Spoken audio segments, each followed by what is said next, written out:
from a scientist, an engineer that worked in Boeing with ties to NASA.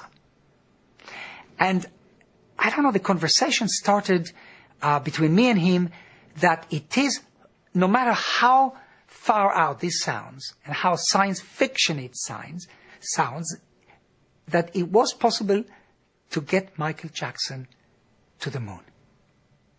And I relayed this to Michael. And Michael was extremely ecstatic about it. He was so excited.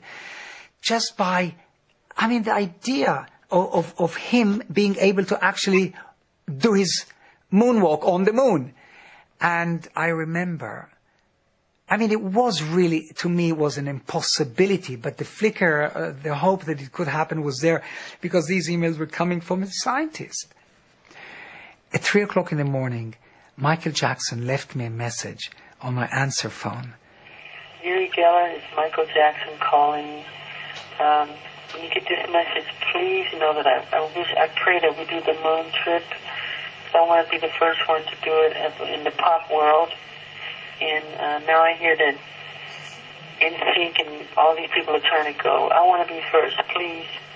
And let's do Hands Across England. And let's think of some other wonderful things. I love you. Goodbye. This was so sweet. It was so timid. It was so naive. It was so gullible. It was so beautiful and gentle that I had to keep, I didn't want to erase the message. I listened to it over and over and over again. You see, Michael Jackson believed in the impossible. Just months later, the superstar was back in Britain to visit Uri. With Michael's permission, every step of the visit was recorded by his friend. Michael! Thank you, Michael! I love you! You see, these scenes, these moments, conjures up religion. It conjures up God.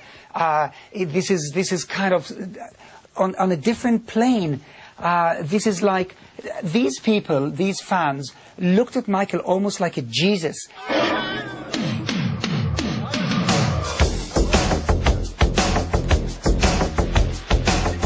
You are amazing. Illusionist David Blaine, a friend of Uri's, joined Michael on the visit. Their first stop, a tour of Parliament as a guest of another friend of Uri's, Lord Greville Janner. Michael really loved that sculpture, but come on, that's been there probably for hundreds of years. He couldn't take that home. My feelings here, going into the Parliament with Michael Jackson, was simply bizarre. That's the only word I can say. Really freaky, the whole thing, but it was meaningful. It was important. It was power. It was kind of credibility. You see, Michael wanted he wanted the Queen to honor him. He really did want that very much. That was one thing that really was in Michael's heart. Why did you want to come and visit Parliament? Visit my wonderful friend, Lord Janner. No, that's a good answer. Yeah. He's a politician as well. And to educate me about this whole incredible thing. You know, when Michael heard that Steven Spielberg got a knighthood, Michael wanted a knighthood too. And I understand, come on, he should have gotten a knighthood, really. But it was impossible to achieve. And we spoke about that quite a lot. In the Parliament, there were moments where, without filming, he kind of whispered to me, "Is the Queen here? Are we going to meet the Queen?" Michael Jackson had a magical status wherever he went, even in Parliament. Now, he came on a Friday, and there were no parliamentarians there.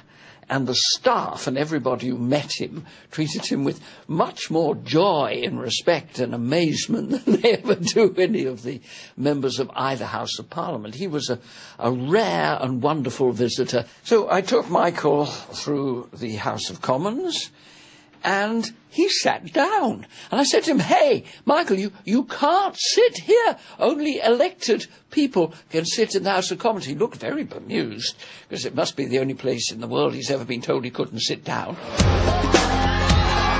Later in the day, Uri and Michael made their way to Paddington Station. Michael had agreed to speak at a fundraising event in Exeter, where Uri was co-chairman of the local football team. At Paddington, we were mobbed. This was horrifying. It was scary. It was panicky. It was chaos, pandemonium. There was suffocation. There's no air. It was just unreal. You're crushing him! You're crushing him! Honor Michael! During this chaos, I really feared for his life. I honestly did. Nobody could contain the pressure of the bodies. Somehow Michael fell onto the pavement of Paddington. And he lay there like this for a few seconds, and you can imagine, I could not think. He's on the floor here, right here. Look, it takes seconds.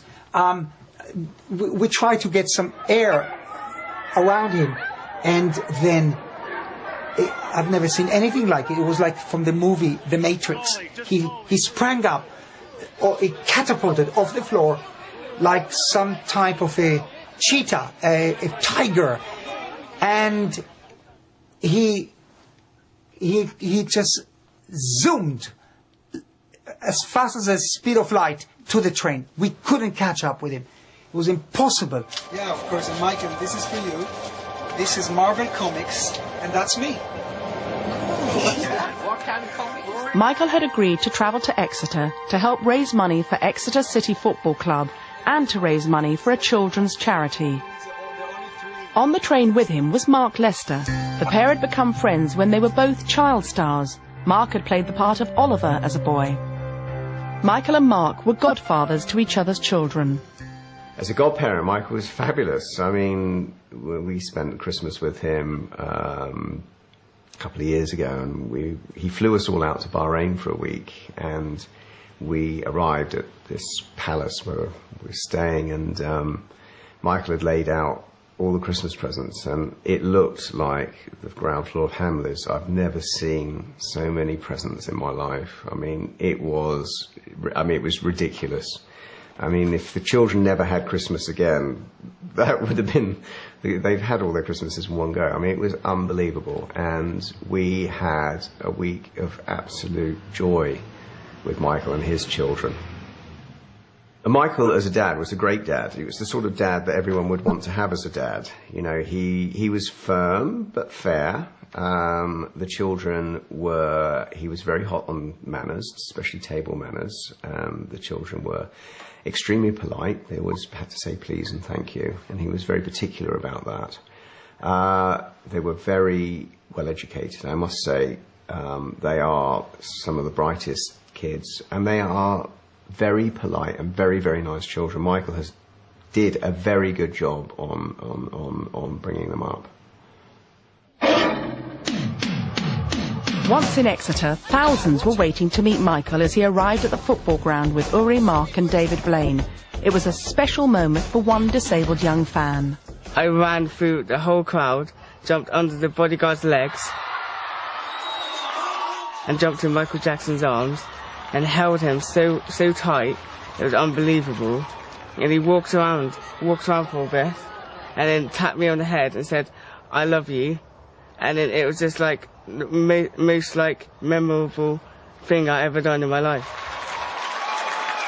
It helped him enormously. It helped with your self-esteem, didn't it? It helped with just feeling good about himself, because when you are disabled, and certainly he wasn't walking very well, it was a huge thing for you to do, wasn't it, to make that definitely. Running across that pitch.